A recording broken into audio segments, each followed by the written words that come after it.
Boa noite a todos. Todos são bem-vindos para esse momento de culto. Que bom, graças a Deus.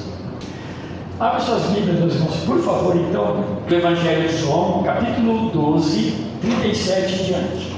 A gente lê muitas fontes quando nós estamos estudando a palavra de Deus. Tenta ler boas fontes, consultar boas fontes. Nós estudamos os textos, preparamos eles, debruçamos sobre ele, para entendê-lo, de fato, pelo poder do Espírito mesmo. E consultamos fontes também, que nós consideramos boas fontes de consulta. Eu quero citar aqui, não vou ser fiel, porque eu vou colocar todas. Eu não me lembro às vezes de estar andando, está lendo alguma coisa. Mas o próprio Evangelho, o livro do Evangelho de João, comentário escrito por D.A. Carson, eu usei como fonte de consulta um pouco. Usei o comentário do uso do Novo Testamento, do Antigo Testamento ou do Novo Testamento, que faz as comparações daquilo que aconteceu no Novo Testamento, quais são os dizeres do Antigo Testamento. Isso é muito bom, nos enriquece muito, do Bill e do D.A. Carson também, que escreve esse comentário, um comentário bem robusto. Ele não é um comentário, ele faz uma conexão, né? João também, do William Hendrickson. Aí nós temos o nosso Logos, Evangelho de João, Grant Osborne, e comentário cultural do Novo Testamento. Interessante para a gente se posicionar melhor, tá bom? Eu não sendo honesto, eu não estou colocando todos aqui, mas só para a gente ter noção, achei bom falar, a gente tem procurado observar um pouco isso. Vamos lá, meus irmãos.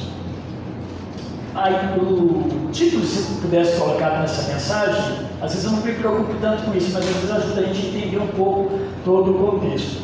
É o Deus que salva o crédulo, tá? E endurece o coração do incrédulo. Deus que salva o crédulo e endurece o coração do incrédulo. Esse texto que a gente vai ler, é importante que você entenda e olhe para a soberania de Deus. Deus como soberano Senhor, mas não deixe de observar a responsabilidade pessoal sua, do homem. Às vezes quando nós olhamos que Deus é soberano, já preparou todas as coisas para que assim acontecesse, você não tem participação em nada assim? Temos, com certeza. Vamos lá, a partir do verso 37. Está na área, tá? Almeida, revista, atualizada. Mesmo depois que Jesus fez todos aqueles sinais miraculosos, não creram nele. João 12, 37. Isso aconteceu para se cumprir a palavra do profeta Isaías, que disse: Senhor, quem creu em nossa mensagem e a quem foi revelado o braço do Senhor? Por essa razão, eles não podiam crer, porque, como disse Isaías em outro lugar, cegou os seus olhos e endureceu os seus corações, para que não vejam com os olhos, nem entendam com o coração, nem se convertam, nem eu os cure. Isaías disse isso porque viu a glória de Jesus e falou sobre ele. Ainda assim, muitos líderes dos judeus creram nele, mas por causa dos fariseus não confessavam a sua fé, com medo de serem expulsos da sinagoga, pois preferiam a aprovação dos homens do que a aprovação de Deus. Então Jesus disse em alta voz: quem crê em mim, não crê apenas em mim, mas naquele que me enviou. Quem me vê, vê aquele que me enviou. Eu vim ao mundo como luz, para que todo aquele que crê em mim não permaneça nas trevas. 47. Se alguém ouve as minhas palavras e não as guarda, eu não o julgo, pois não vim para julgar o mundo, mas para salvá-lo. Há um juiz para quem me rejeita e não aceita as minhas palavras. A própria palavra que proferi o condenará no último dia. Pois não falei por meio de mim mesmo, mas o Pai que me enviou me ordenou o que dizer e o que falar. Sei que o seu mandamento é a vida eterna. Portanto, o que eu digo é exatamente o que o Pai me mandou dizer. E assim a gente fecha toda essa ideia, pelo menos assim nós pensamos a partir do verso 37. O Deus que salva o crédulo, o Deus que cuida e que salva, que dá vida ao crédulo, mas endurece o coração do incrédulo. Essa semana que nós estamos percebendo aqui, que Jesus está falando aqui para essas pessoas que estão ouvindo Ele, lá no capítulo 12, na verdade, no capítulo 11, já no seu final, com aquele grande milagre da ressurreição de Lázaro, nós já vamos perceber Jesus chegando e adentrando já os últimos dias próximos da Páscoa judaica. Essa é a última Páscoa que Jesus vai participar e na sequência ele vai morrer, na verdade, no período da Páscoa. Então, essa é a última Páscoa que ele está presente ali em Jerusalém.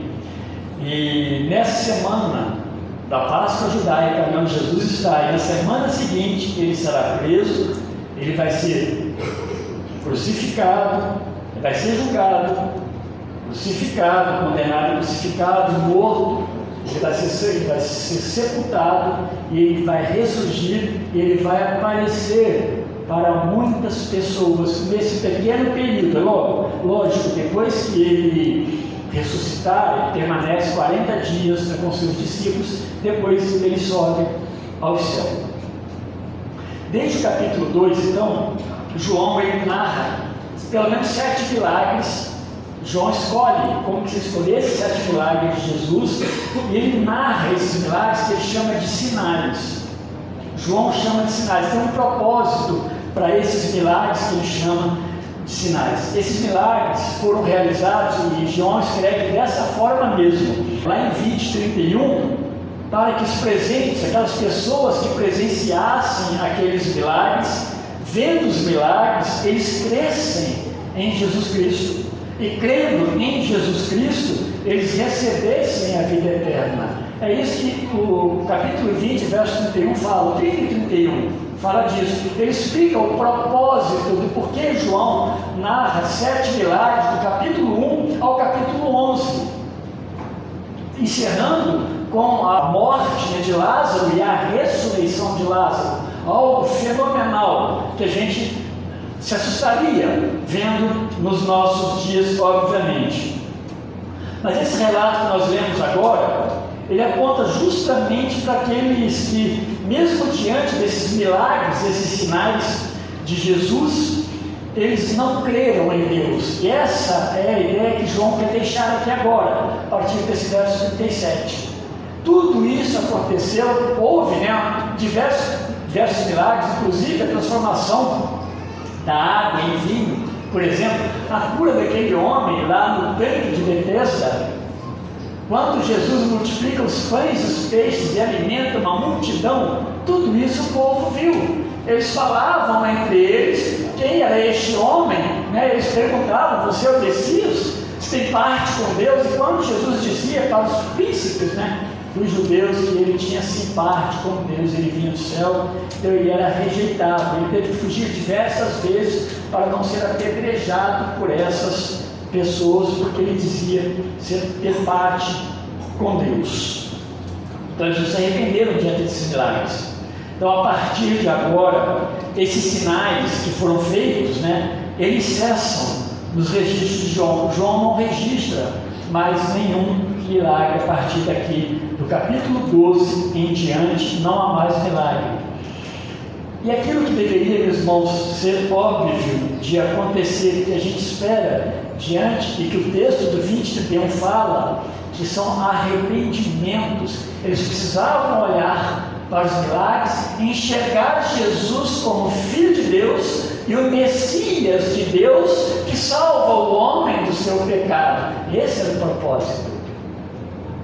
Os milagres não tinham outro propósito maior, que muitas vezes se enfatiza nos nossos dias, que Jesus é Jesus, ou Deus é Deus. Se houver um grande milagre, alguém ressuscitar ou alguém ser curado. Não, isso não é o maior propósito de Deus e de Jesus Cristo como Filho e Messias enviado de Deus. Mas esses arrependimentos, eles não acontecem senão apenas alguns poucos.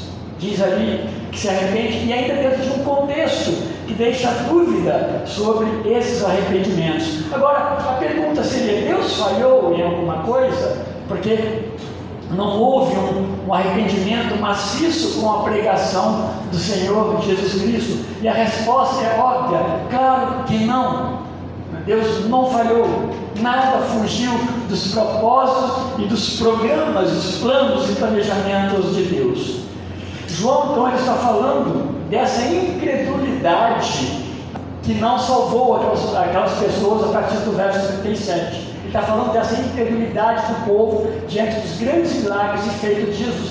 Não os milagres apenas, mas a própria sabedoria de Jesus em qualquer situação, os ensinos dele, o Sermão do Monte, uma coisa maravilhosa. Eles ficaram maravilhados, eles olhavam para Jesus falando e não conseguiam enxergar outra coisa se esse homem não tivesse parte com Deus, mas não criam em Jesus Cristo. A partir de agora, então, em Jerusalém, um pouco antes da celebração da Páscoa, já está nessa semana, Jesus vai se dedicar muito mais exclusivamente aos seus próprios discípulos, momentos antes, então, dele ser morto, condenado, preso, condenado e morto. Ele vai falar sobre a lavagem dos pés, nós vamos pegar numa outra oportunidade, será o próximo texto. Ele vai trazer diversos ensinos e o anúncio do Espírito Santo. Ele vai falar sobre isso, a vinda do Espírito Santo. Por quê? Porque ele está voltando para o Pai. Ele vai falar sobre a videira e os ramos, que essa semana eu estava pregando lá no Sul, eu lembrei de ter ouvido uma mensagem da videira e dos ramos, que eu falei que nós estávamos falando, não propriamente eu, mas eu estava pregando expositivamente. Então eu usei essa expressão, que não é uma pregação expositiva, né? Eu ouvi alguém lendo esse texto, eu quis ouvir para saber onde ia chegar, né? E eles usou aquele texto do capítulo 15 de João. Jesus é a videira, né? Os discípulos se dirigem aos discípulos: vós sois os ramos da videira. E a pessoa, quando usou a mensagem, usou as 3 podas de Deus. Só que, meus irmãos, para chegar no texto e trabalhar o texto é impossível. Então, às vezes é por isso que a gente percebe por que a igreja não aprende. Ela não aprende porque ela ouve muitas vezes histórias aonde deveria estar sendo exposto o texto bíblico. E ele vai falar, ele vai fazer a última oração no capítulo 17, não a última oração, porque a última oração de Jesus vai ser lá mesmo na cruz, né? Ele entrega o Espírito a Deus. Mas ele no 17 ele ora com intercessão pelos discípulos, ele pede a Deus, né? Ele fala com Deus para cumprir todo o trabalho, toda a obra. Ele mostra na sua oração, através das palavras, uma tremenda obediência a Deus que o comissionou, né? Deus o enviou para vir ao mundo e morrer pelos nossos pecados. Então o tempo dos milagres cessou, acabou naqueles dias ali de Jesus Cristo. Ele não iria fazer mais milagre. E a grande maioria dos judeus, ela está excluída e ela está cortada da bênção da salvação por causa da incredulidade. A grande maioria, poucos creram nessa jornada de Jesus na terra. Nada, meus irmãos, por mais sobrenatural que fosse por parte de Jesus Cristo, e houveram muitos atos sobrenaturais, pudesse gerar fé salvadora nessas pessoas que ouviram Jesus Cristo. Eles estavam com seus corações endurecidos. Por que eles não creram em Jesus Cristo? Como o verso 37 está falando aí, eles não creram.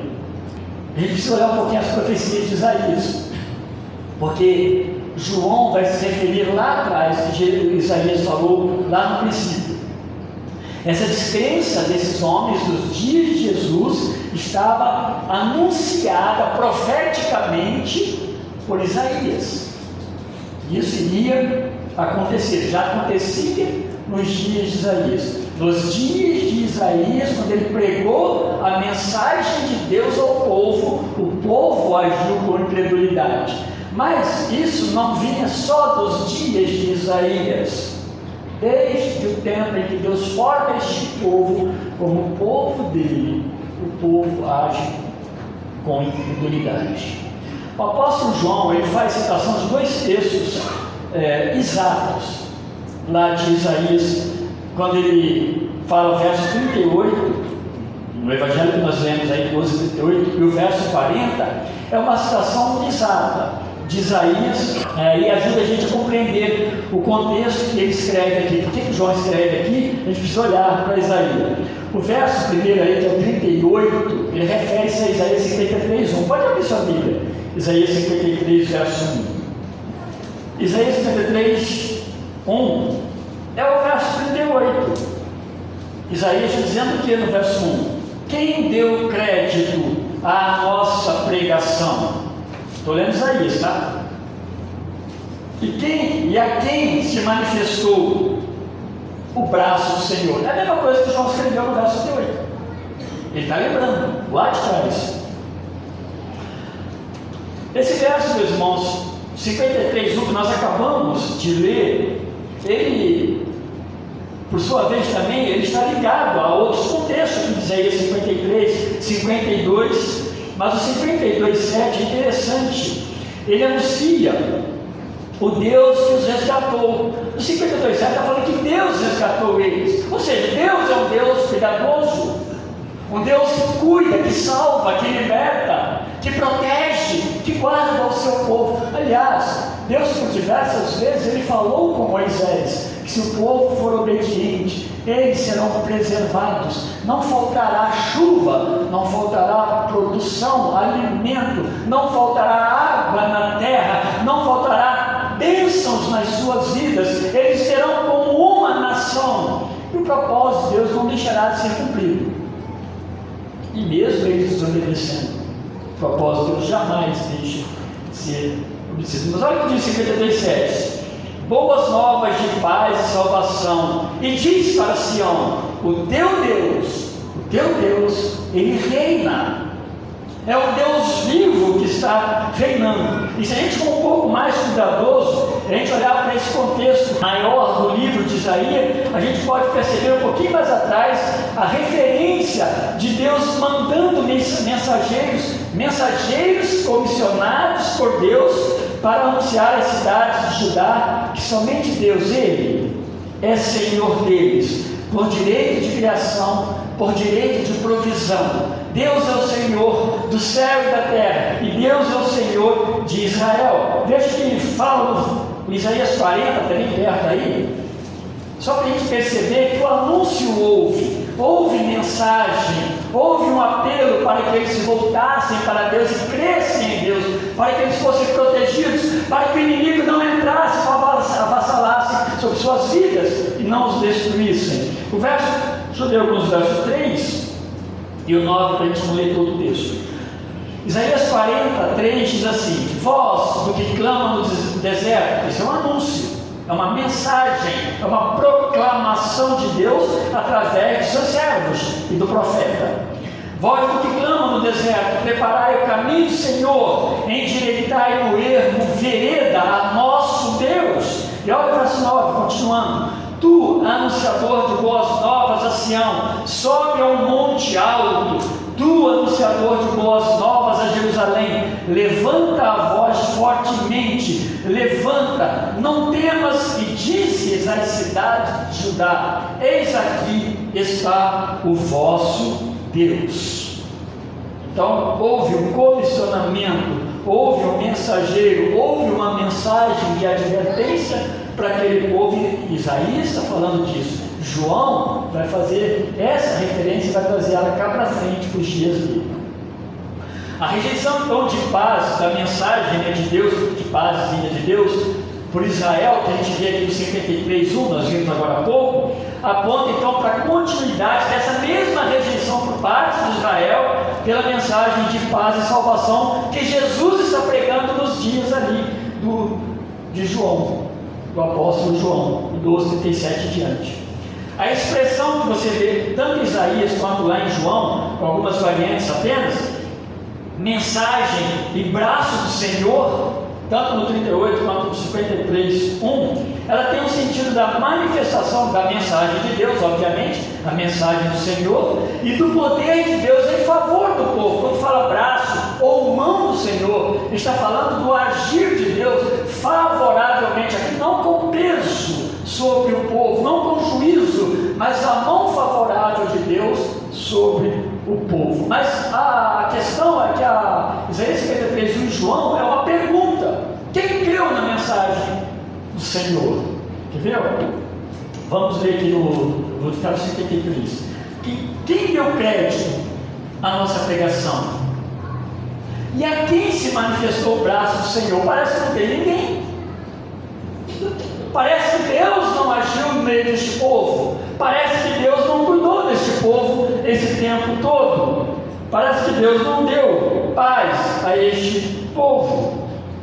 Então, por isso que sentido de favor de Deus para com seu povo ao longo da história, não somente naqueles dias ali de Isaías. Pega lá em Êxodo, começa em Êxodo capítulo 6, quando Deus prepara para tirar o povo lá do Egito. Sua mão, seu braço, sua mensagem é manifesta ao povo judeu, e eles são libertos pelo grande poder de Deus. O tempo todo, a mão do Senhor, o braço do Senhor e a mensagem do Senhor chegou àquele povo. E essa expressão, então, essa mesma expressão, mensagem e braço do Senhor, então ela vai encontrar eco na mensagem dos milagres poderosos dos tempos, dos dias de Jesus Cristo, que João está narrando. Então Deus continua pregando uma mensagem, Deus continua manifestando o seu braço, a sua mão poderosa de bondade para com o povo. Ou seja, o povo então ele continuava vendo, ele continuava ouvindo, porém ele continuava também incrédulo aos avisos e aos sinais de Deus. Isso é muito perigoso, meus irmãos. Eu não sei o quanto você já conviveu, já teve a oportunidade de conviver com pessoas que elas se tornam amigas do Evangelho, das coisas de Deus, mas elas não se envolvem com o Evangelho das coisas de Deus. Na verdade, o Evangelho e Deus não as envolvem. Elas não têm transformação nas suas vidas. Esse verso 40, que nós não paramos muito nele, o 40 de João 12, 40, ele vai encontrar apoio lá em Isaías 6,10. Como nós estamos em Isaías, vamos lá. Isaías 6,10, quando esse profeta, o profeta Isaías, ele recebe uma visão de Deus que resultou em um profundo arrependimento e purificação pessoal de Isaías. É o que a gente lê no capítulo 6, lá, essa história, essa narrativa maravilhosa, bonita, que alguns falam que foi uma versão de Isaías, mas não é bom que use dessa forma. Mas olha o que diz no verso 10: engorda o coração deste povo e endurece-lhes os ouvidos e fecha-lhe os olhos, não venha ele a ver com seus olhos e a ouvir com seus ouvidos e a entender com o seu coração e a converter-se e a ser curado. É o que João está falando lá adiante no verso 40. Este povo, ele não se arrepende diante de Deus. Depois disso, então, Isaías oferece, quando acontece essa narrativa aqui do capítulo 6, a partir do verso 1, tá? Que nós não lemos. Isaías, então, oferece como mensageiro de Deus, e ele é comissionado por Deus aqui no capítulo 6, porém, com a terrível perspectiva de Isaías como profeta comissionado por Deus, ele ser ignorado, ele ser zombado e ser rejeitado pelo povo a quem deveria proclamar a mensagem do Senhor. A palavra de Deus é muito parecida com Jeremias nesse aspecto, o que vai se assemelhar também com quem? Com Cristo, pregando a mensagem do Evangelho, o Messias no meio do povo, e o povo não ouvindo a mensagem de salvação. Essa mensagem de Deus anunciada ao povo por meio do profeta Isaías, ela possuía uma comprovação, a gente pode falar que foi uma verificação histórica, e era conhecida por todos eles, ou seja, não era nada novo que estava acontecendo naqueles dias. O que Isaías está falando, o Deus que Isaías está anunciando, é o Deus que fez todas as coisas, é o Deus que nos guardou em todo esse tempo, é o Deus que nos colocou nesta terra. Não é uma história que começou naqueles dias apenas, é uma história comprovada de que eles foram cuidados, eles foram libertos, eles passaram pelo mar, eles passaram pelo rio Jordão em épocas de cheia, eles sobreviveram no deserto, eles foram fixados numa terra que eles não tiveram que conquistar. Deus a deu para eles, para este povo. Então essa história ela não acontece naquele dia. Esse Deus não se revela para eles naquele dia de Isaías, muito menos nos dias de Jesus Cristo, nos dias de João. No entanto, meus irmãos, Isaías, ao longo do seu livro todo, ele vai descrevendo a reação espiritual daquela nação como resposta a Deus, em forma de quê? Em forma de surdez, em forma de cegueira e endurecimento do coração. Essa foi a reação do povo diante da mensagem de Deus pelos profetas. Eles receberam a palavra de Deus, a mensagem de Deus, mas eles recusaram. Eles não abriram seus ouvidos para que a mensagem pudesse atender o seu intelecto, as suas emoções serem transformadas. Eles não quiseram ver, enxergar o Deus presente no meio deles se manifestando. Portanto, seus corações estavam duros, e agora Deus começa então a trabalhar de outra maneira a vida dessas pessoas que tiveram oportunidades e não se importaram de ouvir Deus. Nos dias de Isaías, meus irmãos, Deus libertou o rei Acaz. Se você ver a história, capítulo 7, 8, narra isso. Deus libertou o rei, ou seja, libertou a nação de um ataque inimigo, de um domínio inimigo. Foi um milagre de Deus essa libertação. E Deus, naqueles dias, fora outros milagres, Deus respondeu positivamente a oração feita por Ezequias pedindo socorro a Deus, quando Senaqueribe, o grande líder, imperador da Assíria, já tinha feito estrago no mundo antigo. Ele agora tentava conquistar e ali Israel, e Deus ouve a oração de Ezequias ali em Judá, no sul, e Senaqueribe é derrotado. E não foi de uma forma simples, né? A história diz que 185 mil soldados assírios, eles foram mortos, arrogantes, orgulhosos, né? A forma como Senaqueribe manda falar, manda anunciar: esse Deusinho de vocês, se eu botar a lei dos cavalos que eu tenho, que é cavalo naqueles dias, era ter o maior, né, arsenal de guerra daquele tempo. Eles humilharam, falando lá de baixo para Israel, que estava lá nos muros. Deus fez um grande milagre naqueles dias, mas nada disso produziu arrependimento no coração deste povo.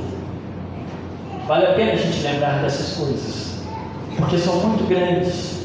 Os israelitas, eles perderam de vista os milagres, eles perderam de vista a mão de Deus, o braço de Deus que os guardou, que os preservou ao longo da história e também nos dias de Jesus. Eles perderam de visão de Deus, eles não enxergavam mais Deus, eles não conseguiam ver no Messias o próprio Deus encarnado, cumprindo todas as prerrogativas bíblicas que Deus deixou.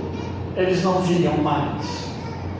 Eles estavam certos na sua religião, na sua religiosidade, no seu conforto, no seu eu mesmo, nas suas buscas alternadas ou alternativas. Seus ouvidos estavam fechados para a mensagem de Deus e seus olhos não enxergavam mais a boa mão e o braço do Senhor operando no meio deles. A soma disso é que seus corações se tornaram ingratos e rebeldes ao Deus que os criou, que chamou eles e que preservou suas vidas. Eles foram ingratos a Deus. Porém, Deus tinha muito mais e eles abandonaram muito mais que Deus tinha para eles. Meus irmãos, é terrível isso. É terrível nós olharmos para o mundo que Deus criou, as belezas que Deus fez e por que Deus fez. Nós vemos o homem ignorando todas essas coisas, e pior, cada vez mais cheio e orgulhoso de si mesmo. Contudo, ainda que Deus ele seja soberano nesse ato dele cegar agora essas pessoas, tá?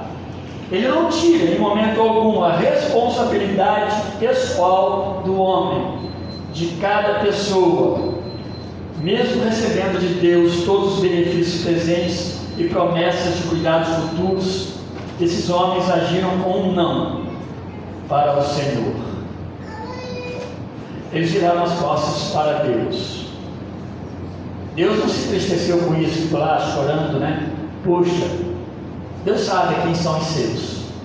Deus sabe quem são os salvos. Deus sabe quem são aqueles que de fato já entregaram e entregarão suas vidas para Ele. Deus conhece. Portanto, não nos assustemos, choremos, nos entristeçamos, mas saibamos que mais do que nós imaginamos, Deus sabe todos aqueles que serão preservados até o fim, por sua graça e por sua misericórdia. Mas Deus conhece aqueles que o rejeitam, aqueles que de fato não querem confessá-lo como Deus das suas vidas, mesmo vendo, olhando para as maravilhas da criação de Deus. João, então, ao citar Isaías, não somente João vai colocar Isaías na rota, né, do anunciador do Messias. Isso é maravilhoso, quando o Antigo Testamento é citado no Novo Testamento. Isso é bom, porque está cumprindo aquilo que está lá atrás. Então, João vai colocar Isaías na rota do anunciador do Messias, mas também está dizendo que o povo judeu repete as mesmas coisas diante da mensagem de salvação do Messias anunciado pelo próprio Jesus Cristo nos dias de João. O endurecer de seus corações vem pelo agir de Deus a um povo obstinado que persiste em buscar em si mesmos e na idolatria, em qualquer outra coisa que se possa imaginar, as respostas para a sua maior necessidade. A maior necessidade do homem e da mulher é crer em Jesus Cristo. E aqui não é uma coisa apelativa, é a palavra de Deus. Se nós não crermos, nós não somos salvos, nós estamos perdidos eternamente. E eternidade, ela não é um dia, 2 dias, é eternidade. Eternidade no céu é uma maravilha, como descrito na Bíblia. Eternidade no inferno, eu não quero nem imaginar. Não é bom. O endurecer então dos seus corações vem por esse agir de Deus. No verso 41, João inclusive deixa claro que Isaías ele não apenas anunciou libertação ao povo, como sendo um pré-anúncio daquilo que o Messias faria também alguns séculos depois, como também diz o texto que Isaías viu o Cristo pré-existente. Isso é maravilhoso. Isaías, meus irmãos, através do poder de Deus, ele vai enxergar o Messias de alguma forma. Ele vai ver o Messias. E seu anúncio vai ser um anúncio que vai tipificar, vai ser o tipo do anúncio que Jesus vai fazer lá de fato, agora na nova aliança, para aqueles que o ouviam. Rejeitar Jesus Cristo, então, é rejeitar o próprio Deus. E por infinitas vezes, Jesus fala isso no Evangelho de João até o capítulo 12. Eu sou o Filho de Deus, eu vim de Deus, atente para os milagres que fiz. Vocês verão, eu venho do Pai. A Bíblia diz que Jesus não tinha pecado, ele não teve pecado. Jesus, Filho de Deus, por diversas vezes ele assim se pronunciou. E ele diz, né, que eu vou morrer na cruz, cumprindo todo esse processo de obediência ao Pai, da salvação do homem pecador. Eu voltarei para o Pai. Estevão, ali no capítulo 7 de Atos, depois do capítulo 8, no começo, a gente vai ler Saulo consentindo na morte dele, mas na morte dele, um pouquinho antes, ele olha para o céu, ele ora a Deus no momento que ele está sendo morto, e ele vê Jesus em pé à direita de Deus Pai. A Bíblia ela não poupa, meus irmãos, narrativas sobre a volta de Cristo, ao lugar de onde, né, ele veio. Rejeitar a Cristo é rejeitar o próprio Deus. O que se segue então, no final, e aí eu não vou me deter mais tanto, porque esse ponto é importante, a gente entender o que é a relação que João está fazendo, a citação que ele faz lá de Isaías, para a gente vir mais adiante. Então, até o verso 50, ele apresenta, João apresenta as palavras, está registrado as palavras de João com relação a alguns que creram. Aí diz que alguns creram, mas olha interessante, né? Eles não creram de maneira suficiente que os levassem a testemunhar publicamente de Jesus. Eles tinham medo de que as suas posições na sinagoga fossem ameaçadas. Vocês têm uma ideia do que significa isso? De fato era pesado. Mas não tenham isso como desculpa. Então, lá no meu trabalho, eu não sou, eles não sabem que eu sou crente. Porque se soubessem que eu sou crente, eles vão me mandar embora. Meus irmãos, tem algo errado nessa expressão. Tem algo errado. As pessoas devem saber, não precisa ficar anunciando a gente, ó, eu sou crente. Às vezes é até pior falar, né? Vai ficar quieto. Mas não é isso, é a sua vida, o seu viver. Olha, se de fato você é um crente, no seu trabalho você é envolvido por pessoas, não vai demorar muito, alguém vai te procurar para um conselho. Não vai demorar muito, alguém vai te procurar para orar. Não vai demorar muito, alguém vai querer saber por que você é assim. Não vai demorar muito, alguém vai perguntar sobre sua família. Por que sua família é desse jeito? Porque nos encontros, né, há diferença. Aliás, meus irmãos, na minha família, para a glória de Deus, eles olham para os nossos filhos, eles olham para a nossa família. E aí acontece o que a Bíblia fala, Deus é glorificado. Porque, graças a Deus, pelos nossos filhos que obedecem a Deus e amam a Deus, os nossos netos estão indo para Deus no caminho, esperamos em Deus que assim seja. Então, a gente precisa se conhecer aqui, não. Eles tinham medo que as suas posições elas fossem ameaçadas. Versos 42 e 43 é temor de reprovação de homens. Eu diria, então, resumindo, temor de homens. E temor de homens nos afasta de uma fé verdadeira. E às vezes, meus irmãos, nós vamos perder sim emprego. Ainda não estamos nesse limite no nosso país. Mas há países que estão assim. As pessoas estão perdendo a vida porque elas amam Jesus. Não uma fé que os levasse então à morte, lhes permitisse se identificar com o Messias Salvador. O que Paulo vai falar? Já estou crucificado com Cristo, e vivo não mais eu, mas Cristo vive em mim. E a vida que agora vivo na fé, vivo na fé do Filho de Deus, o qual me amou e se entregou por mim. É a nova vida. A confissão de fé de Paulo, ela é maravilhosa, porque ele vai falar em Atos 20, 24, que a alegria dele, a outra forma dele dizer essa mesma coisa, a alegria de vida e de viver dele é Cristo, é o Evangelho, é levar e anunciar a mensagem do Evangelho.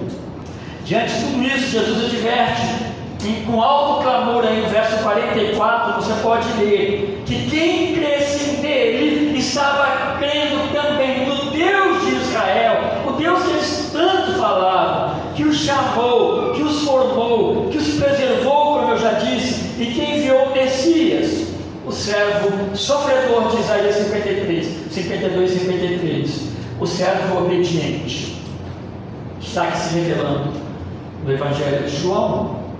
Quem visse Jesus e o recebesse, estava vendo e recebendo o próprio Deus.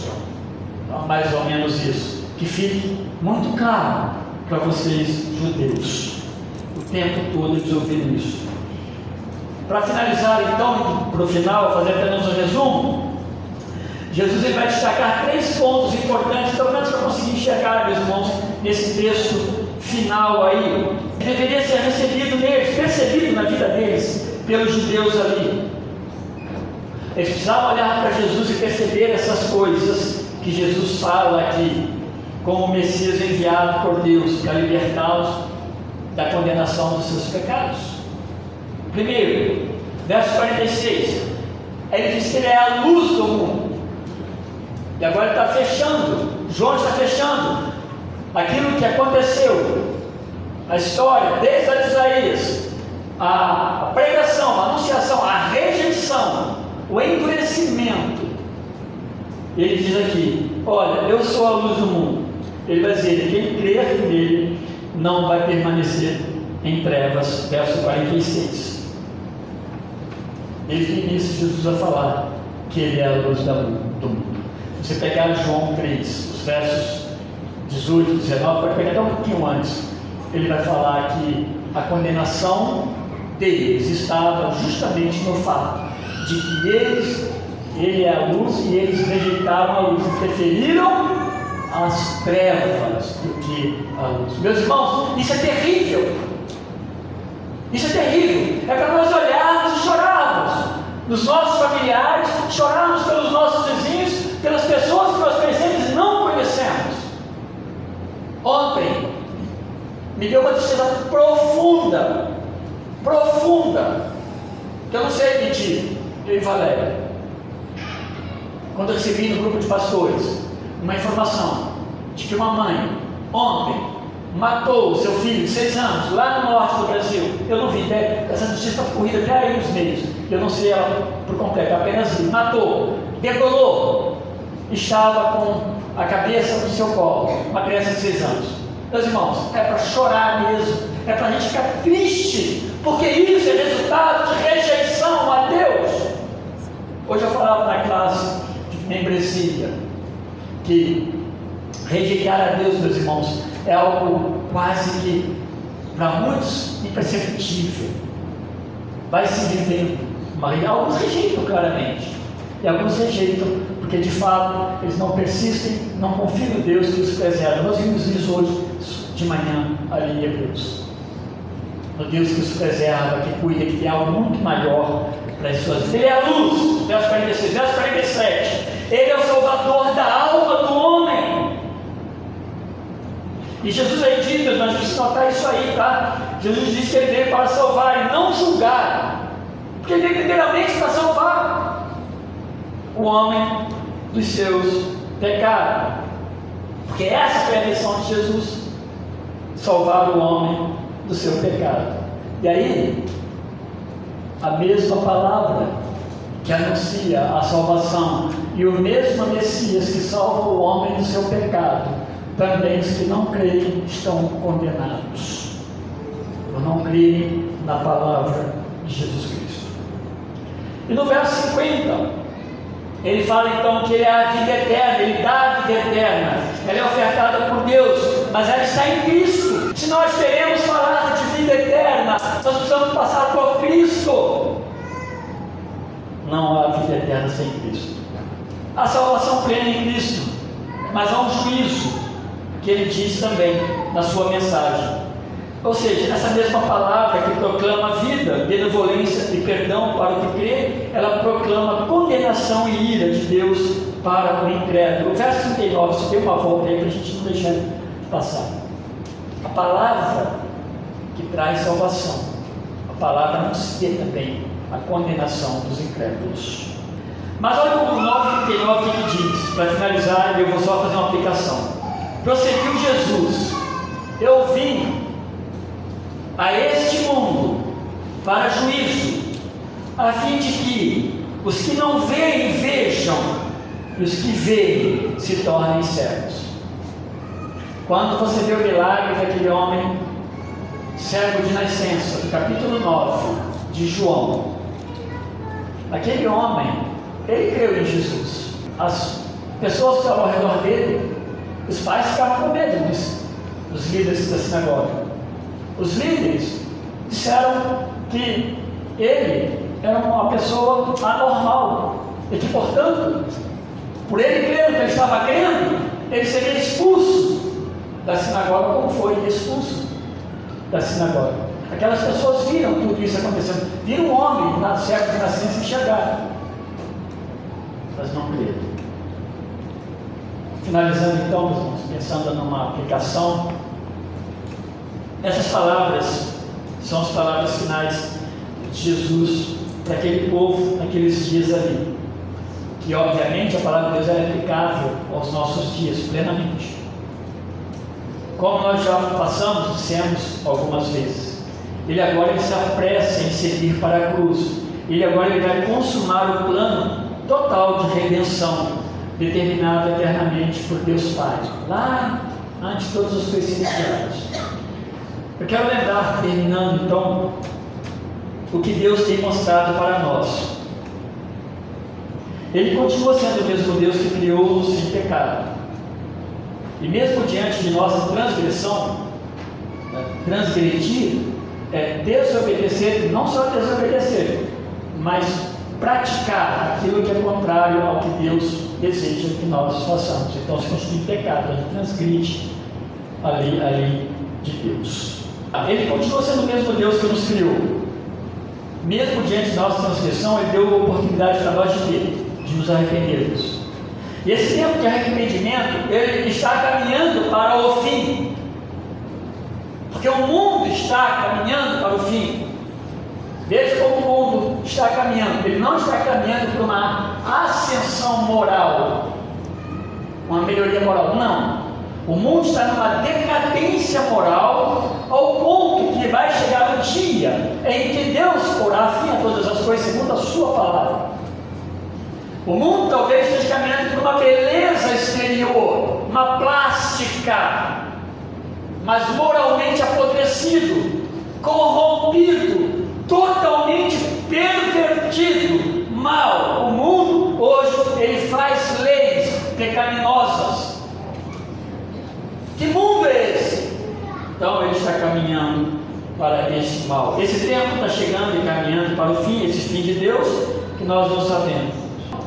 Pregando essa palavra, dando essa mensagem dessa noite, a minha oração sincera é que todos que aqui nós estamos nessa noite não sejamos então como os judeus que viram, os judeus que ouviram, mas não creram, porque a salvação não alcançou os seus corações por causa da incredulidade. Ouve, mas não crê. Não crê a ponto de isso produzir mudança no meu coração. Meus irmãos, eu sempre para a glória de Deus, eu me lembro direitinho, quando eu ouvi claramente a palavra de Deus, eu ouvi com clareza, ficou claro, não foi para ela, não foi para ela, não foi para ele, não foi para ele, foi para mim. Naquela noite, foi numa noite, eu lembro direitinho, Deus mostrou que eu era pecador, e que eu estava perdido, e precisava de arrependimento no meu coração. Eu entendi, mesmo sendo tão iniciante na palavra, Deus ficou claro para mim que eu era esse pecador, eu era esse homem que precisava de Jesus Cristo. Eu não tive dúvida nenhuma, desde aquele dia em diante, ao ponto de eu chegar na minha família, tradicionalmente, e ter muita dificuldade. Mas eu sabia em quem eu tinha crido. Por mais imperfeito que nós somos, nós sabemos quando nós cremos de verdade. E que nós também não sejamos como aqueles que creem apenas superficialmente. Haverá um tempo em que Deus, na sua onisciência e no ato de pura soberania e autoridade, Ele vai endurecer ainda mais os corações dos descrentes. Com tudo que está sendo exposto, às vezes o coração vai criando uma casca, uma rejeição de fato a Deus, meus irmãos, que não nos permite nos ajoelharmos diante dele realmente em humilde adoração. Eu estava ouvindo os hinos cantados, por isso que os hinos precisam ser bíblicos, porque eu estava ouvindo os hinos e cantando, e os hinos simplesmente colocam-nos numa condição de humilhados, e é isso mesmo, pecador, pobre pecador, essa é a nossa condição, mas redimidos por Cristo, amados por Jesus Cristo, acolhidos por Ele, que ouvimos a mensagem do Evangelho e o nosso coração foi aberto, escancarado para o Evangelho, e amar a Deus. Então agora vem essa perseverança que Deus vai nos dando até o fim. Mas haverá um tempo, uma cessação. Isso eu digo para as pessoas, para a própria pessoas, cujas vidas então elas são guiadas por si mesmos, e não mais pelo Espírito Santo de Deus, ou não pelo Espírito Santo de Deus. O destino desse de fato é a condenação eterna. Mas eu quero terminar com isso. Ao que crê, este recebe a salvação de Cristo, e ele recebe também o Espírito Santo de Deus, que João, que vai relatar no seu Evangelho a partir do capítulo 13, 14, 16, recebe o Espírito Santo de Deus.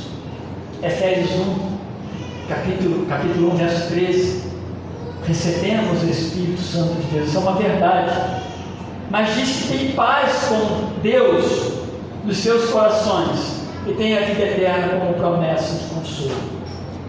Então, meus irmãos, ao que crê, há uma salvação prometida. Esse mesmo Jesus que veio ao mundo naqueles dias e voltou ao Pai, Ele continua falando aos nossos corações, e Ele continua falando ao seu coração. E não rejeite a palavra de Jesus no seu coração, para que você, crendo, tenha a vida eterna. Deus nos abençoe. Nosso Deus, somos gratos, meu Pai, porque, ó Deus, o Senhor foi sempre Deus, maravilhoso, perfeito, Deus, em tudo, misericordioso e compassivo para conosco. Tua palavra diz que nós não merecíamos, Pai, por causa da nossa injustiça, por causa do nosso pecado, da queda. Mas, ó Deus, a Tua mesma palavra nos diz que o Senhor nos amou de tal maneira que deu o Seu Filho unigênito para que todo aquele que nele crê não pereça, mas tenha a vida eterna. Muito obrigado, Senhor Deus, por nos amar, e obrigado por Jesus Cristo, que ainda tem falado aos nossos corações, ainda temos tido oportunidade de crer, de sermos transformados, muitas vezes reavivados, animados, reanimados pelo Teu Evangelho. Obrigado, meu Deus. Trabalhe o coração do Teu povo, desta igreja, Deus, para servi-lo com fidelidade de vida, com amor, com dedicação, ó Deus, com uma adoração verdadeira. Fala ao coração daqueles que ainda, Deus, talvez não manifestaram diante do Senhor um arrependimento genuíno. Oh Deus, tão somente uma confissão, dizendo-se, Deus, pecador e pedindo o Seu perdão. Isso é suficiente, ó Deus, para o Senhor perdoar este pecado e este pecador. Ó Deus, então, que nessa noite, Senhor, acalme os nossos corações, e que a Tua boa palavra, Teu Evangelho, ele penetre nos nossos corações e opere, ó Deus, de acordo com o propósito do Teu Santo Espírito, para a edificação do Teu povo, para a glória do Senhor. Obrigado, meu Deus, ao Senhor, então, toda a honra e toda a glória, em nome de Jesus. Amém. Deus abençoe a todos, meus irmãos, todos tenham uma boa semana.